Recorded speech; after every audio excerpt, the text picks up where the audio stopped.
I just want to say, Indian women's national team, we are all incredibly proud of you. 3 defeats in the AFC Asian Cup, but you still gave us moments where we believed this team can do something that no other Indian national team has done in football. A lot of people will still talk about the gulf in class and how much we must improve, but I will keep celebrating the fact that you went to Australia and you put up a fight when everything else was against you. You have time and again defied the odds, and I respect you for that. And I sincerely hope the people in power recognize this effort and build an ecosystem where you can bridge that gap and you can make us proud once again. Thank you from our side. We will keep supporting you. Guys, ശരിക്കും ആ ഒരു message ഇംഗ്ലീഷിൽ തന്നെ പറയണമെന്ന് തോന്നി. അതുകൊണ്ടാണ് അങ്ങനെ video start ചെയ്തത്. ആ ഒരു മെസ്സേജ് ആരെങ്കിലും കാണുകയാണെങ്കിൽ എൻ്റെ ഭാഗത്തുനിന്നൊരു ഗ്രാറ്റിറ്റ്യൂഡ്. ബിക്കോസ് ഈ ഒരു 3 മത്സരങ്ങളിൽ എനിക്കറിയാം ഒരു ജയം പോലും നമുക്ക് നേടാനായിട്ടില്ല. പക്ഷേ ഈ ടീം കളിച്ച ഓരോ മിനിറ്റും ഞാൻ ഫോളോ ചെയ്തു. ആൻഡ് അതിൽ നിന്ന് എനിക്ക് മനസ്സിലാക്കാൻ സാധിച്ചത് എനിക്കിപ്പോഴും ഈ ടീമിൽ എന്തൊക്കെയോ പ്രതീക്ഷകളുണ്ട്. നമുക്കെല്ലാവർക്കും അറിയാം നമ്മുടെ ഗ്രൂപ്പിൽ ഉണ്ടായിരുന്ന എല്ലാ ടീമും നമ്മളെക്കാൾ 1, 2, 3 സ്റ്റെപ്പ് മുന്നിലാണ്. പക്ഷേ എന്നിട്ടും ഈ ടൂർണമെൻറ്റിൻ്റെ പല സ്റ്റേജിലും പല മോമെൻറ്റ്സിലും നമ്മുടെ ടീം നമ്മുടെ ഉള്ളിൽ എന്തൊക്കെയോ ഒരു ബിലീഫ് നൽകി. ഇവർക്ക് എന്തെങ്കിലുമൊക്കെ ചെയ്യാൻ പറ്റും, എന്തെങ്കിലുമൊക്കെ ഒരു റിസൾട്ട് ഇവർക്ക് ഉണ്ടാക്കാനാവുമെന്ന് ഈവൻ ആ ഒരു സ്മോൾ പാച്ചിലാണെങ്കിൽ പോലും ഈ ടീം നമ്മളെ വിശ്വസിപ്പിച്ചു എന്നുള്ളത് ഒരു വലിയ സംഭവം തന്നെയാണ്. കഴിഞ്ഞ 2 വീഡിയോകളിൽ ഞാൻ വീണ്ടും എടുത്തു പറഞ്ഞിരുന്നു എന്തെല്ലാം പ്രതിസന്ധികൾ തരണം ചെയ്താണ് ഈ ഒരു ഗ്രൂപ്പ് ഓഫ് വിമൻ ഇവിടം വരെ എത്തിയതെന്ന്. അതുകൊണ്ട് ഞാൻ വീണ്ടും അതിലേക്കൊന്നും കടക്കുന്നില്ല. പക്ഷേ എന്നിരുന്നാലും ഇവർ ഒരുപാട് ക്രെഡിറ്റ് അർഹിക്കുന്നു എന്നുള്ളത് ഞാൻ വീണ്ടും നിങ്ങളെ ഓർമ്മപ്പെടുത്തുകയാണ്. ഒട്ടും വൈകാതെ ഇന്ത്യയും ചൈനീസ് തായ്പേയും തമ്മിൽ നടന്ന ഈ ഒരു മത്സരത്തിൽ നിന്നും നമ്മൾ മനസ്സിലാക്കിയ 3 കാര്യങ്ങളിലേക്ക് കിടക്കാം. എനിക്ക് ആദ്യം തന്നെ പറയാനുള്ളത്, ഈ ടൂർണമെന്റിലെ ആദ്യ മത്സരത്തിന് ശേഷം തന്നെ ഞാൻ വളരെ വ്യക്തമായിട്ട് പറഞ്ഞിരുന്നു ഈ ടീമിലെ ഒരു പ്ലെയറിനെയും അങ്ങനെ സിംഗിൾ ഔട്ട് ചെയ്ത് ക്രിട്ടിസൈസ് ചെയ്യാൻ എനിക്ക് വലിയ താല്പര്യമില്ല. ഇന്നത്തെ മത്സരത്തിലും വേണമെങ്കിൽ നമ്മുടെ ടീമിൽ ഒരു വീക്ക് ലിങ്ക് ഉണ്ടായിരുന്നു എന്ന് പറഞ്ഞ് എനിക്കൊരു പ്ലെയറിനെ ക്രിട്ടിസൈസ് ചെയ്യാം. പക്ഷെ ഞാനത് ചെയ്യുന്നില്ല. കാരണം ഞാൻ പറഞ്ഞല്ലോ, ഈ ടൂർണമെന്റിൽ നമ്മുടെ പ്ലെയേഴ്സ് എത്തി, അവരിവിടെ കളിക്കുന്നുണ്ട്. ഇങ്ങനത്തെ ടീമുകളായിട്ട് പല നിമിഷങ്ങളിലും ആ ടീമുകൾക്ക് വലിയൊരു ചാലഞ്ച് നൽകുന്നുണ്ട് എന്നുള്ളതാണ് എന്നെ സംബന്ധിച്ചിടത്തോളം ഏറ്റവും സെലിബ്രേറ്റ് ചെയ്യേണ്ട കാര്യം. ഞാൻ ഏത് പ്ലെയറിനെ കുറിച്ചാണ് സംസാരിക്കുന്നതെന്ന് ഇപ്പൊ പേര് പറയാതെ തന്നെ മത്സരം കണ്ട ചിലർക്കെങ്കിലും മനസ്സിലായിട്ടുണ്ടാവും. എന്നിരുന്നാലും നിങ്ങളും ആ ഒരു പ്ലെയറിനെ മാക്സിമം സപ്പോർട്ട് ചെയ്യാൻ ശ്രമിക്കുക. ബിക്കോസ് ഇപ്പൊ വേണമെങ്കിൽ നമുക്ക് ആ ഒരു പ്ലെയറിനെ സിംഗിൾ ഔട്ട് ചെയ്ത് ക്രിട്ടിസൈസ് ചെയ്യുക എന്നുള്ളതായിരിക്കാം ഒരു ഈസി വേ ഔട്ട്. പക്ഷെ ഒരിക്കലും അത് നമ്മൾ ചെയ്യരുതെന്നാണ് എൻ്റെ അഭിപ്രായം. ഓബ്വിയസ്ലി ഒരു എക്സ്പീരിയൻസ് ഉള്ളതുകൊണ്ട് തന്നെയാണ് ആ പ്ലെയർ അവിടെ കളിക്കുന്നത്.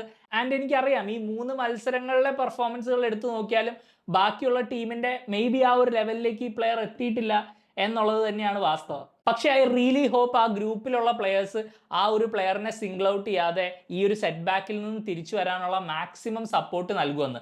ഇത് അങ്ങനത്തെ ഒരു ഗ്രൂപ്പ് തന്നെയാണെന്നാണ് എനിക്ക് തോന്നുന്നത്. എല്ലാവർക്കും അറിയാം അവരെന്തൊക്കെ പ്രതിസന്ധികൾ നേരിട്ടാണ് ഇവിടെ എത്തിയിട്ടുള്ളതെന്ന്.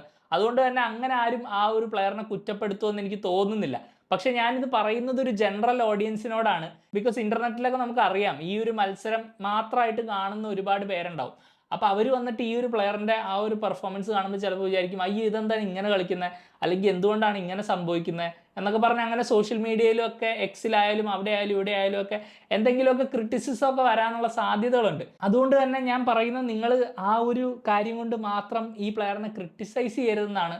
കുറച്ചും കൂടെ സപ്പോർട്ട് നമുക്ക് നൽകാം. ബിക്കോസ് ആ ടീമിലുള്ള ഓരോ പ്ലെയറും അത് അർഹിക്കുന്നുണ്ട്. ഒരു ഇന്ത്യൻ ഫുട്ബോൾ ടീമിനെ ഏഷ്യയിൽ റെപ്രസെൻ്റ് ചെയ്യുന്ന ഒരു ഗ്രൂപ്പ് എന്ന രീതിയിൽ എൻ്റെ അഭിപ്രായത്തിൽ ഞാൻ ഇപ്പോഴും പറയുന്നു അവർ നമുക്ക് അഭിമാനിക്കാനുള്ള ഒരു പെർഫോമൻസ് തന്നെ തന്നിട്ടുണ്ട്. എനിക്കറിയാം ഒരു പോയിന്റ് പോലും ഇല്ല, 3 മത്സരങ്ങളിലും തോൽവിയാണ്. അതൊക്കെ പോട്ടെ, ആ റിസൾട്ടൊക്കെ നിങ്ങൾ മറന്നുകളാം. അവർ ഈ മത്സരത്തിലും പല സമയങ്ങളിലും ചൈനീസ് തായ്പേക്ക് ഒരു വലിയ വെല്ലുവിളി തന്നെയായിരുന്നു. കളി നല്ലോണം സ്റ്റാർട്ട് ചെയ്തു, പിന്നീട് കളിയിലേക്ക് അവരൊരു കംബാക്ക് നടത്തി. എന്നിട്ടും ആ 3ാമത്തെ ഗോൾ വരുന്നതിന് മുമ്പ് വരെ നമ്മൾ ആക്ച്വലി ആ ഗെയിമിൽ കട്ടക്ക് തന്നെ ഉണ്ടായിരുന്നു. പിന്നീട് അവസാനവും നമുക്കറിയാം നമ്മൾ ചാൻസസ് ക്രിയേറ്റ് ചെയ്തു. അതുകൊണ്ട് തന്നെ ആ ഒരു പ്ലെയറിനെ ഒറ്റയ്ക്ക് ക്രിട്ടിസൈസ് ചെയ്യരുതെന്നാണ് എൻ്റെ ഒരു റിക്വസ്റ്റ്. ഞാൻ എന്തായാലും ചെയ്യില്ല. ഈ വീഡിയോ കാണുന്ന നിങ്ങളും അത് ചെയ്യരുതെന്നാണ് എൻ്റെ അഭിപ്രായം. ഇനി അടുത്ത പോയിന്റിലേക്ക് വരാം. ശരിക്കും ഈ മത്സരത്തിൽ കുറച്ചും കൂടെ ഭാഗ്യം ഉണ്ടായിരുന്നെങ്കിൽ നമ്മൾ എന്തായാലും ഒരു റിസൾട്ട് കണ്ടെത്തിയാനെ. നിങ്ങൾ ആ കൺസീഡ് ചെയ്ത ഗോളുകളും ആ ഗെയിം പ്ലേ ഔട്ട് ആയ ആ ഒരു പാറ്റേണും ഒന്ന് ആലോചിച്ച് നോക്കിയാൽ ശരിക്കും കളി നമ്മൾ തുടക്കത്തിൽ നല്ലോണം സ്റ്റാർട്ട് ചെയ്തു. ചൈനീസ് തായ്പേനെ നല്ല പ്രഷറിലാക്കി നമ്മൾ. എന്നിട്ടൊരു മിസ്റ്റേക്കിൻ്റെ രൂപത്തിൽ അവർ ആ ഒരു ഗോൾ അടിക്കുന്നു. അതിനുശേഷം നമ്മളൊരു കംബാക്ക് നടത്തുന്നു. അതിലേക്ക് നമുക്ക് വരാം. ആ ഒരു ഗോളിലേക്കും ആ ഗോൾ പ്രൊഡ്യൂസ് ചെയ്ത താരത്തിലേക്കും നമുക്ക് വരാം. എന്നാലും അങ്ങനെ ഒരു കിടിലൻ കംബാക്ക് നമ്മൾ നടത്തുന്നു. വീണ്ടും നമ്മൾ കളിയിലേക്ക് ഒന്ന് ഓൺ ആവുന്നു. നമ്മൾ ശരിക്കും ഒരു ഫിസിക്കൽ ബാറ്റിൽ ചൈനീസ് തായ്പേക്ക് കൊടുക്കുന്നു. അവരെ കുറച്ചൊന്ന് പ്രതിരോധത്തിലാക്കുന്നു. നമുക്ക് ചാൻസസ് ഉണ്ടായിരുന്നു. നമ്മൾ ഇഷ്ടംപോലെ ചാൻസുകൾ ക്രിയേറ്റ് ചെയ്തു. പിന്നീട് ആ രണ്ടാമത്തെ ഗോള്, ആ ഒരു പെനൽറ്റി നമുക്കറിയാം. പാരീസാസ്ക്ക് ആ ഒരു കൈ അവിടെ നിന്ന് മാറ്റാൻ പറ്റിയില്ല. അങ്ങനെ ഒരു പെനൽറ്റി കൺസീഡ് ചെയ്തു. എന്നിട്ട് ആ പെനൽറ്റി അകത്ത് കയറിയതോ അത് നിങ്ങളൊന്ന് ആലോചിച്ച് നോക്കിയേ. പോസ്റ്റിലടിച്ച് പാന്തോയ് ചാനുവിൻ്റെ പുറകിലടിച്ച് പതുക്കെ അത് ഉരുണ്ട ആ ലൈനിൻ്റെ അപ്പുറം പോയി. ഇത്രയും ഒരു ഡ്രമാറ്റിക് ആയിട്ടൊരു ഗോള് കൺസീഡ് ചെയ്യുക. ശരിക്കും ഒരു പൊടിക്ക് ഭാഗ്യവും കൂടെ ഉണ്ടായിരുന്നെങ്കിൽ ചിലപ്പോൾ ചാനുവിന് അത് ആ ഒരു ലൈൻ ക്രോസ് ചെയ്യുന്നതിന് മുമ്പ് കളക്ട് ചെയ്യായിരുന്നു.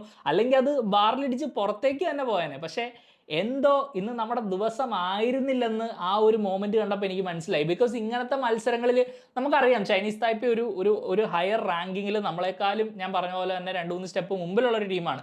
അങ്ങനെ ഒരു ടീമിനെ ഇങ്ങനെ വെർച്വലി ഒരു കപ്പ് ഫൈനൽ പോലത്തെ ഒരു നോക്കൗട്ട് മത്സരത്തിൽ നമ്മൾ ഫേസ് ചെയ്യുമ്പോൾ നമുക്ക് ആ ഒരു ഭാഗ്യം, നമ്മൾ ഓബിയസ്ലി ഒരു അണ്ടർഡോഗ് തന്നെയാണ് ഈ ഒരു സിറ്റുവേഷനിൽ. അങ്ങനെയുള്ളൊരു സിറ്റുവേഷനിൽ ഒരു ഇത്തിരി ഭാഗ്യം എവിടെ നിന്നെങ്കിലും കിട്ടുമല്ലോ, എങ്ങനെയെങ്കിലുമൊക്കെ മൊമെന്റ്സിൽ കിട്ടുമല്ലോ എന്നുള്ളൊരു പ്രതീക്ഷ ഒരു ആരാധകൻ എന്ന രീതിയിൽ നമ്മുടെ ഉള്ളിൽ എപ്പോഴും ഉണ്ടാവും.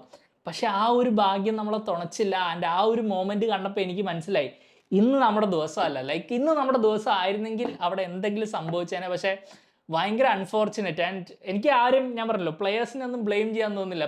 പാന്തോയ് ചാനുവിനെയൊക്കെ ഞാൻ ആദ്യം തൊട്ട് കളിയുടെ ഫസ്റ്റ് കളി തൊട്ട് പറയുന്നതാണ് എത്ര എഫേർട്ടാണ് ഇട്ട് കളിക്കുന്നതെന്ന്. ആൻഡ് ആ ഒരു ഗോള് കൺസീഡ് ചെയ്തപ്പോൾ പുള്ളിക്കാരിയുടെ മുഖത്തുണ്ടായിരുന്ന ആ ഒരു എക്സ്പ്രഷനും ആ ഒരു ഡിസപ്പോയിൻമെൻറ്റും ശരിക്കും ഒരു സങ്കടം തോന്നിപ്പോയി. ബിക്കോസ് മേ ബി പുള്ളിക്കാരി ആ കറക്റ്റായിട്ട് ഡൈവും ചെയ്തു, കറക്റ്റ് ഗസ് ചെയ്ത് ഡൈവ് ചെയ്തു, എന്നിട്ട് അങ്ങനെ ഒരു ഗോള് കൺസീഡ് ചെയ്യുക എന്ന് പറഞ്ഞാൽ ഒരു ഗോൾ കീപ്പറിനെ സംബന്ധിച്ചിടത്തോളം അത് ശരിക്കും ഒരു താങ്ങാനാവാത്തൊരു വിഷമം തന്നെയായിരിക്കും.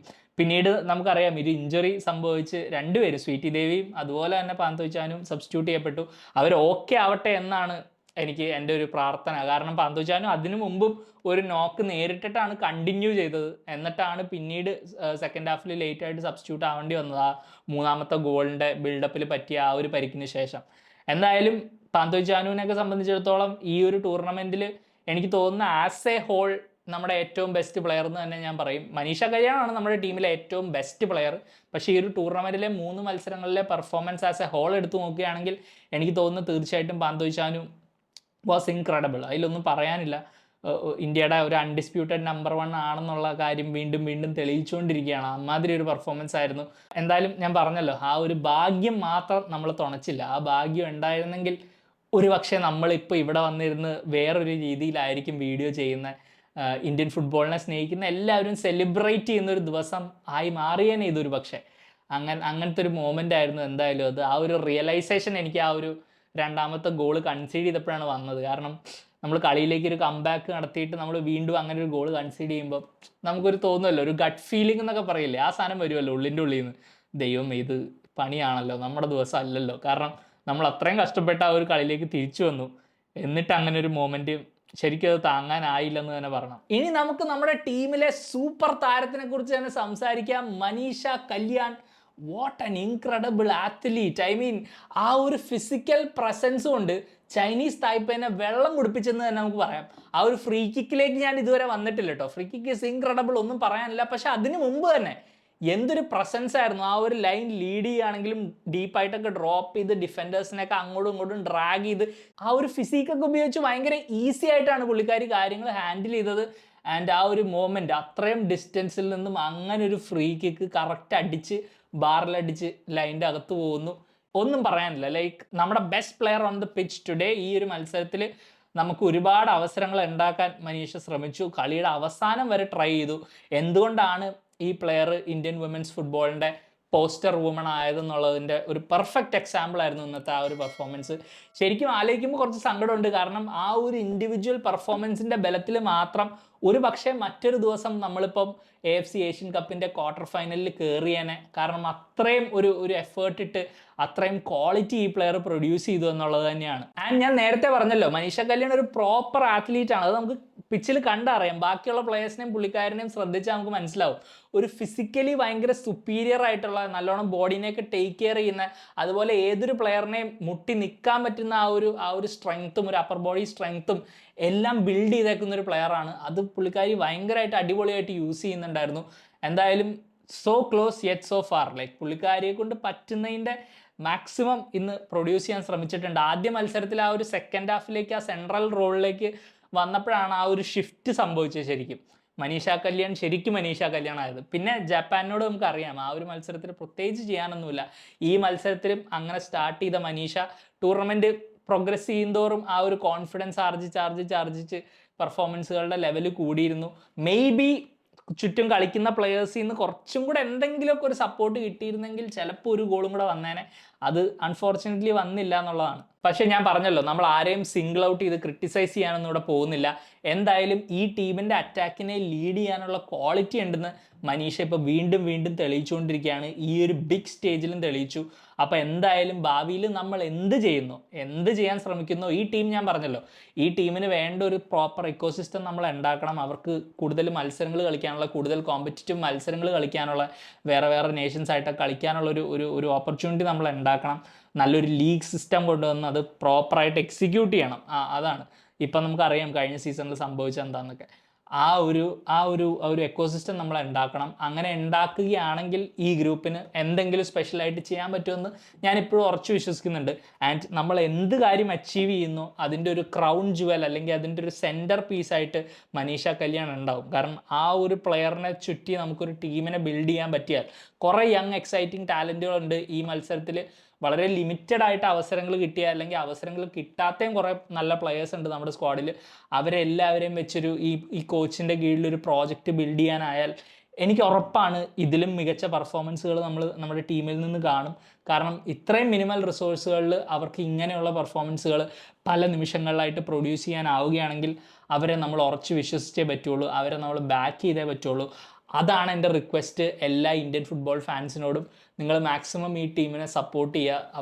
അവർക്ക് വേണ്ട ഒരു സപ്പോർട്ട് നമ്മൾ കൊടുക്കുക. നമ്മൾ ഇവരുടെ മത്സരങ്ങൾ കാണുക, ഇവരെക്കുറിച്ച് സംസാരിക്കുക. എന്തായാലും ഇന്ന് സിഡ്നിയിൽ ആ മത്സരം കാണാൻ വന്ന ആരാധകരോടും ഒരുപാട് താങ്ക് യു. കാരണം നമ്മൾ പെർത്തിൽ കണ്ടതിനേക്കാളും ഒരു ബെറ്റർ ടേൺ ഔട്ട് നമുക്കിന്ന് കാണാനായി. അത് നമ്മുടെ പ്ലെയേഴ്സിനെ ഹെൽപ്പ് ചെയ്തിട്ടുണ്ടാവും ഒരു പരിധിവരെ എന്ന് ഞാൻ വിശ്വസിക്കുന്നു. അവരെന്തായാലും ഇങ്ങനെ ഒരു പുറത്തെ രാജ്യത്തൊക്കെ പോയി കളിക്കുമ്പോൾ ആ ഒരു സപ്പോർട്ട് കിട്ടുക എന്നുള്ളത് ഭയങ്കര ഇമ്പോർട്ടൻ്റ് ആണ്. ആൻഡ് അവിടെ സ്റ്റേഡിയത്തിൽ പോയ എല്ലാവർക്കും ഒരുപാട് thank you. I will keep supporting this team and I will keep an eye on what happens in the future because you made me a fan and I genuinely hope there are others like me. അതാണ് guys നമ്മൾ ഇന്ത്യയുടെ AFC women's Asian കപ്പിലെ മൂന്നാമത്തെ മത്സരത്തിൽ നിന്നും മനസ്സിലാക്കിയ 3 കാര്യങ്ങൾ. ഈ ഒരു ടൂർണമെൻറ്റിലെ എല്ലാ മത്സരങ്ങളും ഇന്ത്യയുടെ നമ്മൾ കവർ ചെയ്തു. അതിലൊരുപാട് സന്തോഷമുണ്ട്. ശരിക്കും എനിക്കൊരു റെസ്പോൺസിബിലിറ്റി എന്ന രീതിയിൽ ഇതൊക്കെ കവർ ചെയ്യണമെന്ന് ഭയങ്കര ആഗ്രഹമായിരുന്നു. ആൻഡ് ആ ഒരു വിസിബിലിറ്റി, കുറച്ച് പേരെ വീഡിയോസ് കാണുന്നുള്ളൂ എന്ന് എനിക്കറിയാം, എന്നിരുന്നാലും കുഴപ്പമില്ല, നമ്മൾ അറ്റ്ലീസ്റ്റ് ഇത് ചെയ്തല്ലോ എന്നുള്ള ഒരു സന്തോഷം എനിക്കുണ്ട്. ഈ ഒരു ടീമിനെ ഇനിയും ഫോളോ ചെയ്യുന്നതായിരിക്കും തീർച്ചയായിട്ടും. അതുകൊണ്ട് തന്നെ ഭാവിയിലുള്ള വീഡിയോസും നിങ്ങൾക്ക് എന്തായാലും എക്സ്പെക്റ്റ് ചെയ്യാം. പുതിയൊരു വീഡിയോ ആയിട്ട് ഞാൻ വീണ്ടും വരാം. അതുവരേക്കും you take care. Bye for now.